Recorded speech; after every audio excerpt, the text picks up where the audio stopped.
Hello everyone, today I want to experiment with a technique that I have never tried before.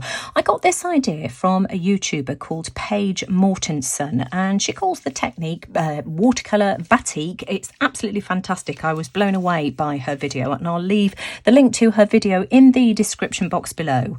Now, I don't have all of the materials that she used in her video. She did her technique on Japanese mulberry paper. She used awagami and kinwashi papers. I don't have any of those, but I do have some papers that I think might do the job. First of all, I've got some of this handmade paper. This is not expensive in any way. Let me just show you. This is a set that I got from somewhere like the Pound Shop or the Works, or somewhere like that, one of the cheap shops here in the UK. And I've dug out the neutral papers that were in the pack. I do have some mulberry paper here. This is the only sheet I have, so I'm also going to give this a try as well. You can see that I've torn one A4 type size in half, so we can give this a try as well. Mulberry paper has all these wonderful fibres and gorgeous texture. I've also got a piece of Chinese calligraphy paper as well. This is called Zuan paper. I got mine in a pack. Hang on, let's see if I can find it. I did dig it out so that I could show you. So Zuan paper, and I got mine from Amazon. I've used this for printing out my masterboards in the past. Absolutely fantastic stuff. Just really thin paper that the Chinese use for calligraphy. I'm also going to be using some of my encaustic medium. Mine is the R&F encaustic medium, and for those of you who don't have this, don't worry, I'm going to give you a couple of alternatives. Encaustic medium is purified beeswax and Damar resin, but you could also do this technique using PVA glue. In fact, Lindsay Wyrick had a video a couple of days ago as well where she did a mandala style piece of artwork using using glue. So I'll leave the link to her video in the description box below as well. I think you could also do this with embossing powder as well. So a couple of alternatives, so that for those of you that don't have the same supplies as me, that hopefully you can also give this a try. Now, I'm going to be using my craft iron to melt my wax. Paige used a flat melting pad. I don't have one of those. I have a little mini chocolate melter, which I've used for encaustic in the past, but I'm just going to cheat. I'm going to see if this works. It might be a bit messy. It might run off the sides, but I'm just going to improvise and see how I get on with this. Now, I have got my iron set on the silk setting, which is medium, I would say. You don't want it too cool because otherwise it won't, the wax won't sink into your paper, but you don't want it too hot either because otherwise you're just going to end up with loads of smoke. So a medium iron setting. Now, I'm not going to use all of these in one go, just because I'm not going to fit them on my paper. Which one shall I start off using first? Now, before I get going, these have got flowers and leaves and that kind of thing on these designs. This one here has also got silver, sort of like Angelina fibres. I've turned the papers over and it's going to be the plainest side that I am going to be using. I think we'll try this one here first. I've also got some mark making tools. Now, these are various paper tubes, cardboard tubes. So I've got a few different sizes of these. There's another one lying around somewhere, a larger one. Here it is. So I've got a few different sizes of these. I've also got this cork as well, because I thought I might be able to use this solid design. So I am going to start off by applying some of this wax to the flat bed of my iron. I'm just going to be really careful so that it doesn't slide off the edge. I don't want too many. Here we go, that should do. And I'm just going to have to be patient now and wait for this to melt. You can see that that has now melted. Which end do I want to use? I'm trying to find the flattest end here, and I'm just dipping my tube into that wax, and we'll be able to see if this is hot enough, because it should sink into the paper. I have had a couple of practice attempts, which is why I know. Here we go, and you can see that it's making my paper go kind of a creamy colour.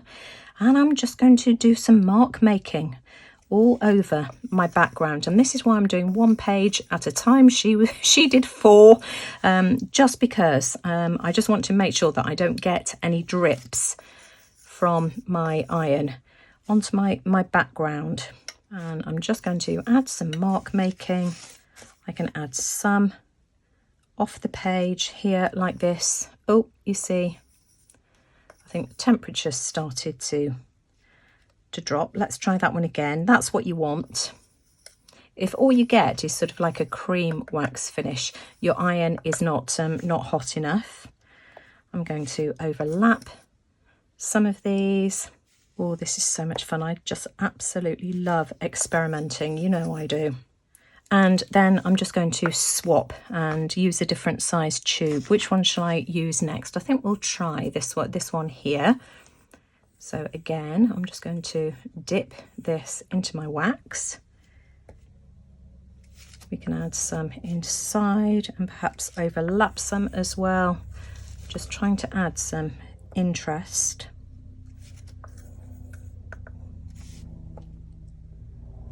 Add some on their own. And I'm just going to keep going mark making. No rules, you can do anything you like. And the best thing I always find with this kind of thing is try not to overthink where you're putting them. Although, as you know with me, that's easier said than done. Let's try one of these solid ones. This is just a cork from, I don't know, a whiskey or a gin bottle or something. Let's add some marks with this as well. I don't want too many of these. I think that will do for starters. And then when you're finished, what I am planning on doing now, rather than wasting this, let's grab a piece of my calligraphy paper, and what I'm going to do is just drip the wax. And I found that you end up with polka dots. Just look at this. I'm just moving it around as well because I think this will make really interesting marks as well. Now, I do want to state that this iron is only used for craft purposes. I don't iron any of my clothes with this for any of you who are worrying about it. But I'm just going to splatter this on top. And then, you know, hopefully we'll get some fun designs from this as well. In fact, I wonder if we get it so that it goes down to the bottom. Here we are. And I'm just going to drip all of this off until I've used every last drop of my wax, just because I don't want to waste anything. As I've said, I think that you could use embossing powder and definitely school glue if you want to try something similar. And then when you're finished, just use a piece of tissue paper. Be really careful, you don't want to burn yourself, just to wipe the excess wax off, and then turn your iron off in between. As you can see, I've got some really cool papers here. Let me just show you what these look like. That's the one that you saw me do on camera. That was the drips. This is a mixture of circles and drips. That one's drips as well. And then this one is on the mulberry paper. You can't really see this design. Let me just put it onto a piece of black cardstock so that you can hopefully see that better. But, you know, they're all gorgeous. So next, I'm going to dig out some watercolour paints and let's decorate these. As you can see, I've got some watercolours in my palette here, and I've just used a mixture of tube and palette paints. The one in the left is Payne's Grey. This is a Paul Rubens tube paint, and the one on the right is one of my Gansai Tambi paints in gold. And I've just added quite a lot of that to my palette, so that's what I'm going to use to decorate my first piece. So I'm going to use the first one that I created, and just look at all these gorgeous marks that I've got on my background paper as well. I don't know whether I mentioned I've got my glass mat underneath here, and this is just newspaper, print paper, just to catch all of the mess. So I have got 2 jars of water here as well. I'm just going to wet my paintbrush, and I'm going to start off by putting some of this beautiful Payne's Grey on my background. and I'm just going to dab some of this on. I'm going to try not to think about where I'm putting it. Let's just add some more water to my brush. Yep, I think that will do to start off with. I'm just going to rinse off my paintbrush, and then I want to add some of this gorgeous gold. So let's add some of this. I just absolutely love the Gansai Tambi paints. So just add some of this into those areas where we haven't got any paint, and we'll see how this turns out. Add some of that beautiful gold into that circle there. And you can see that the wax is resisting the paint, so we're getting these lovely patterns. Let me just rinse off my brush again, just to make sure that I've got clean paint. And this is just a light, in fact, actually, I've got a piece of tissue paper here.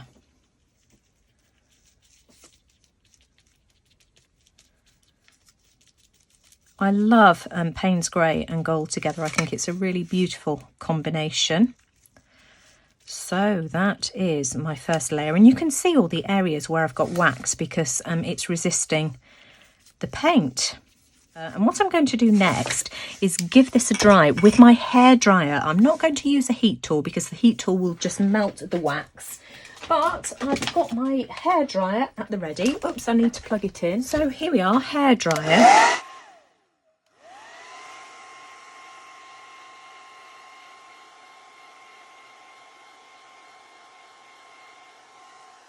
That's dry now, and just look how gorgeous that is. And I just had that on the coolest setting. I want to add some depth of colour now, so I'm going to go back in with the Payne's Grey. Just want a bit more water on my brush. I don't want to sort of overpower any of this. Just going to add some darker areas around the edge.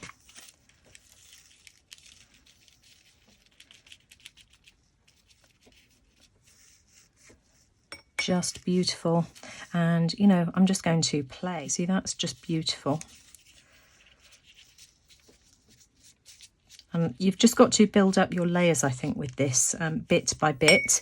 I'm going to add some more of that beautiful gold. In fact, actually, I can see that I could do with a bit more. So I'm just going to add some water to my pan until it goes really milky, and then just pour this into my palette. That was how I did this. Absolutely beautiful these paints are. And again, I'm just going to add some of that gorgeous gold. Oh, just look. Stunning. Absolutely love it. And again, I'm just going to give this another dry with my hair dryer. As I've said, do not use a heat tool with this because you'll just melt all of your wax and end up with a horrible mess.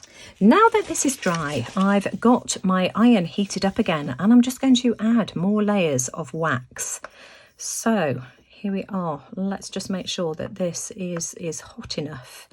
The key is, as I say, having it hot enough but not too hot so that it starts smoking. But I'm just going to add more wax over the top. I've got a slightly larger ring, as you can see. At least I think it's larger.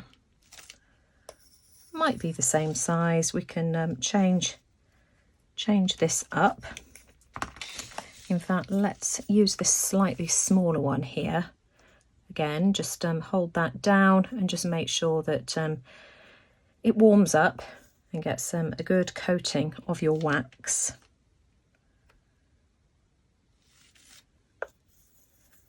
And hopefully we'll end up with a wonderful, wonderful layered effect. And I'm just going to keep going with a few more of these, and then I will add more of the water colour. And again, now that that wax is set, I'm just going to repeat the process. I'm just going to add some more of that Payne's Grey. Oh, that is just absolutely stunning. Just look how gorgeous that is.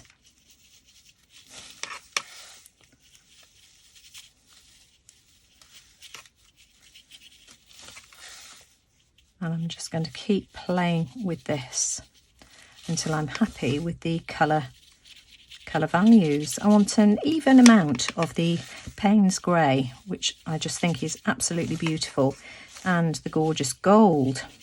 Now that's completely dry, and just look how beautiful it looks. It's amazing, really moody, and look at the other side as well. Now I've decided I want to add a bit more of the Payne's grey to this side as well. I'm just going to go over the whole of it, just with a really light wash, just because I'm really intrigued to see how the backside turns out as well. And then I'm going to dry this and then splatter it with gold. So I'm going to get my hairdryer out again and just give this a dry. Just look how gorgeous my background is looking as well. That's dry, and so final step, I'm just going to splatter with some of this beautiful gold, just to add a few touches of gold highlights, and then I've got a choice then of either side to use. Oh, that's just beautiful. Do you know, this is my kind of play. I just love it. You know, you don't have to have any experience to do this whatsoever. Beginners can do this. It's just a case of having fun, having a play. This is what it looks like on the back. Isn't that just beautiful? So this is dry now, and that's what it's like on the front. And the next step is to iron off the wax. I've folded over another piece of the newspaper print, and I'm just going to slide that inside, and I'm just going to iron it just to get rid of as much of the wax as I can. You can see that it's coming off. So leave that for a second or two because I don't want to burn myself, and then I'm going to take it out and I'm going to slide it into the next pocket. So let's slide it next into this one here. In fact, actually we can then tear this one off. It might be easier to cut it with my scissors. This is just my way of doing it because I find that it takes quite a lot of ironing to get rid of the wax. So let's now iron this next layer, and that should probably be enough. And let's see. Oh, my light's gone funny. Isn't that just gorgeous? And now it's gone all beautifully translucent. Just look at it. I love it. I absolutely love it. Let me just do it one more time. So I'm just going to slice this. I'm trying not to spoil my beautiful background as well. And if anybody saw my journal page a couple of weeks ago, in fact I think it was for last Sunday's video, that was the background that I used for one of my images. So I shall keep all of these because they're just beautiful to use for background pages. So we'll do it one more time. Let's just slide this in here just to make sure that we've got rid of as much of that wax as we can. I don't think there's much more left.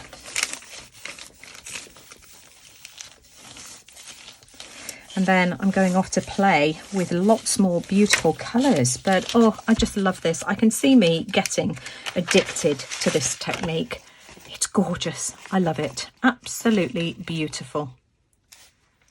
Now, let me show you. If I put this on top of a piece of book paper, this is some dictionary paper, you can see the dictionary paper underneath. That is just so cool. So that's what it looks like on its own. Bring it back. And if I hold it up, you can actually see the dictionary paper underneath. It just looks absolutely amazing. I'm blown away by this. I absolutely love it. Let me show you. I'm so excited. This is what I've got so far. So of course that's my finished piece. Pop that off to one side, and these are halfway through the process. I'm going to leave the colour combinations on screen for anybody who's interested. I've used a mixture of Paul Rubens paints and the Gansai Tambi. But look at this one. I'm going to add more to all of these. This one here, isn't that gorgeous? This is my least favourite, but I'm sure I'll be able to do something with that just to tone it down a bit. It just, I don't know, the colour combination isn't quite to my liking. I absolutely adore this one, and I love this one here as well. So I'm just going to go in now with round 2 of my waxing. I just want to show you what these look like now that they've had more paint added to them before I take them off and iron them. Oh my goodness me, these are gorgeous. This is the one that I wasn't so keen on, and I've just added more colours. It's just absolutely beautiful, and I will leave all the colours that I've used in the description box below. So there's that one there. This one here, just look at the back of some of these as well. This one, I loved the streak of pink so much. Can you hear Louis in the background? That I decided to add more, and it's opera pink I've used on this. Absolutely gorgeous. I can't wait to see what it's like once I've ironed it. I love this one here as well. This has got Payne's Grey, Prussian Blue and Gold. It's just gorgeous. Gold and burnt sienna, I think it was. As I've said, I'll leave all the colours below. I also added more pink to this one as well. This was the Payne's Grey and Silver, but I just love the pink that had been picked up from my underpaper. And let me show you the underpaper as well. How scrumptious is that? Some of you might think it's a big hot mess, but to me that's beautiful. So I'm just going to iron these, and I'll show you what they all look like at the end. Let me show you what these look like now that they've all been ironed and they're finished. This one here, of course, you've already seen. I just love the back of this one here. I don't know which side I prefer. Look how beautiful that gold is. These are just gorgeous. And I've got no idea what I'm going to do with these yet. These would just make wonderful backgrounds. They might even be just finished abstract pieces. I've got no idea yet. I haven't decided. Absolutely love this one here. Again, I love it front and back. Love the gold. This one here has been completely transformed. This was the one that I liked the least, but now that I've added more of the Prussian Blue and the Payne's Grey, it's toned it down. I like it much better. Love this one here. This one is beautifully translucent. Can you see? Just love that. I just love the opera pink, especially on this one here. It's just the most gorgeous, vibrant colour. Let me just put it on the white background so that you can see. It just works so well with Payne's Grey. Absolutely gorgeous. And then there's this one here as well. Now this one here was the one with the dots. You can't really see the circles that I added until I turn it over. I just love the back. Absolutely beautiful. And again, you can see how translucent it is now that it's been ironed. So again, can I find a piece of book paper just to show you what it looks like? And again, you can see, look, if I hold it up to the camera, can you see the book text underneath? It's stunning, absolutely beautiful. I love this technique. Now I'm leaving the video here for today, but if you enjoyed it, as always, I'd really appreciate a thumbs up. Do let me know what you think in the comments below, and if you've got a favourite colour combination, I'd love to hear which one it is. You know, and do you like the fronts, or do you like these gorgeous backs? I mean, you know, how stunning are these? Of course, don't forget to go and check out Kylie's video this week. As always, you'll find the link to her video in the description box below. But most importantly, thanks for watching. Take care, everyone, and I'll see you all again soon. Bye for now.